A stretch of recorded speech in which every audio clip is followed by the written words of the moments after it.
trumpets were mellow, and everyone only had one fellow.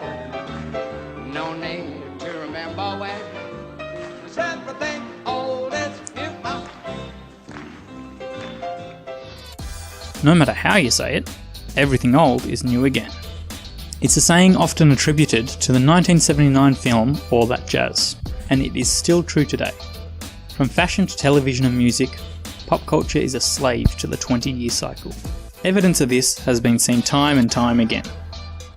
In the 70s, Creedence Clearwater Revival, Black Sabbath, and Iggy and the Stooges paved the way for many of the grunge and alternative rock bands of the 90s.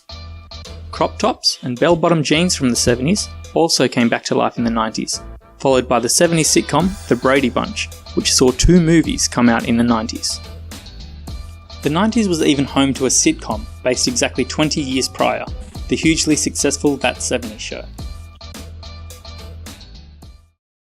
The 80s wormed its way into the early 2000s pop culture, with Kanye West's 808 and Heartbreaks electropop album, a genre which originated in the 80s. The 1982 movie E.T. saw a surge in popularity again, with its re-release 20 years after the original. The late 80s film Wall Street also found its sequel just over 20 years later with Money Never Sleeps. In the early 2000s, even the video game industry, which is perceived to be always looking forward, couldn't hold back from revisiting the 80s, with the fastest selling video game of the time being known for its 80s themes. So, as you can see, pop culture loves its 20-year cycle. That is, until recently. Carl Wilson, music critic for the New York Times, explored this cycle back in 2011 and told us to prepare for a rising buzz of 90s nostalgia. And according to history, he should have been spot on. But where is all of this 90s pop culture that should have made a comeback? Despite BuzzFeed's continued efforts of producing relevant 90s content, we don't appear to have grown out of our fondness for the 80s yet. Chart-topping music recently has had a huge 80s influence in its sound, from Drake's Feel No Ways using an iconically 80s synthesizer, to The Weeknd's I Feel It Coming, which draws comparisons to Michael Jackson, to the entirety of Bruno Mars's new album. Film and television also hasn't escaped this trend. Between the success of Netflix's recent series Stranger Things and constant references to the 80s and Mr. Robot, there has been more 80s nostalgia than you can possibly list.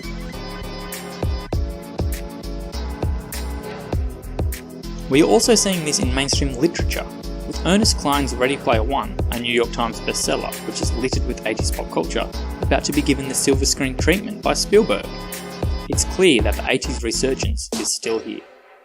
Oh, before I forget, Herb and I are going to see Back to the Future again this weekend. Want to come? I'm in. That movie was amazing, except for all the lame time period jokes. We get it, the 50s were different.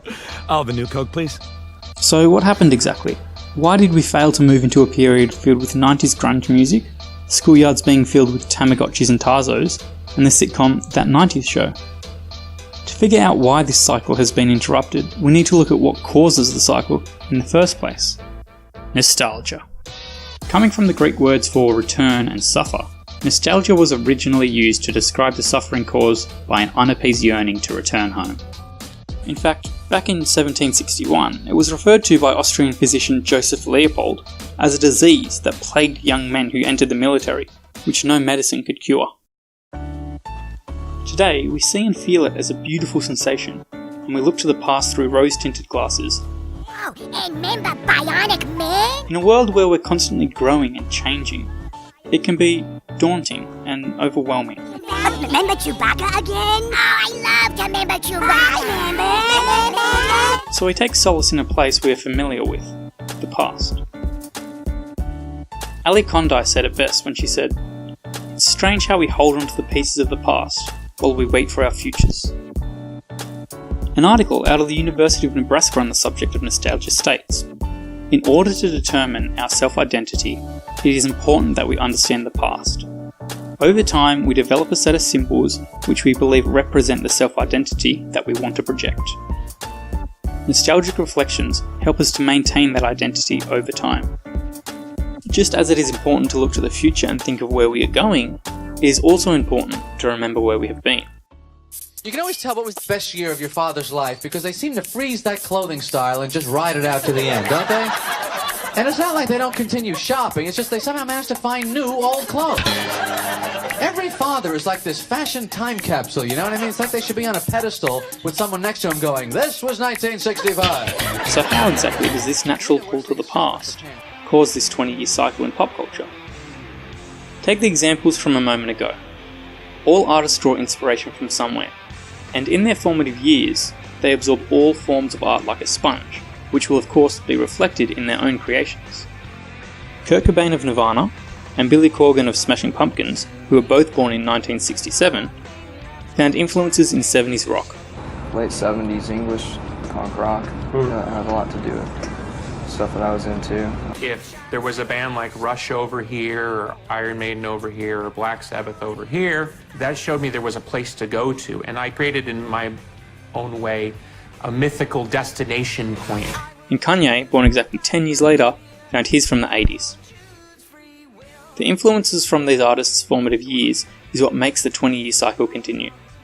Their nostalgia for the music they grew up with paves way for a reiteration of that music 20 years later. I'm teaching you about rock music. Now, Grand Funk Railroad paved the way for Jefferson Airplane, which cleared the way for Jefferson Starship. The stage was now set for the Alan Parsons Project, which I believe was some sort of hovercraft. So again, where is our 90s cultural resurgence? I believe the answer lies in the drastic change in the upbringing today's new artists have had. Instead of only being able to thumb through the limited amount of records and movies their parents provided, content creators now have access to a much wider collection. The internet has allowed people to no longer be a prisoner of the time in which they grew up, exposing new artists to a much broader spectrum of pop culture. Couple that with the fact that people are having children much later in life now. For the first time in a long time, birth rates for people aged 20 to 29 are declining, while birth rates for people aged 30 to 44 are on the rise. This means two things. Firstly, soon-to-be parents are staying in their careers longer before winding down to start a family. Let's use the professionals that work for record and film companies as an example. These professionals are ultimately the ones dictating what is produced. So if they are staying in their positions for longer, their nostalgia for the 80s could very well explain why these companies are continuing to produce 80s-inspired material. Running further with this idea, slightly older parents mean that children are then growing up mainly influenced by their parents' favourite pop culture from 30 years ago, not 20 years ago as it once was. The system's there for therapeutic reasons, immersive nostalgia therapy. Plunge you into a world of memories. Helps with Alzheimer's. That's what they say. Taking all that into account, it's no surprise that the 80s has stuck around longer than trends usually do. Thanks to today's easy access to a wider array of pop culture archives, and society choosing to have children a little while later in life, we are getting a broader range of influences reflected in today's pop culture. And yes, the 90s influenced pop culture is coming. The 20-year cycle may just start to be extended a little in the future. This simply means we get to enjoy the 80s for just a little while longer. And in the end, it's not about where you take things from, it's where you take them to.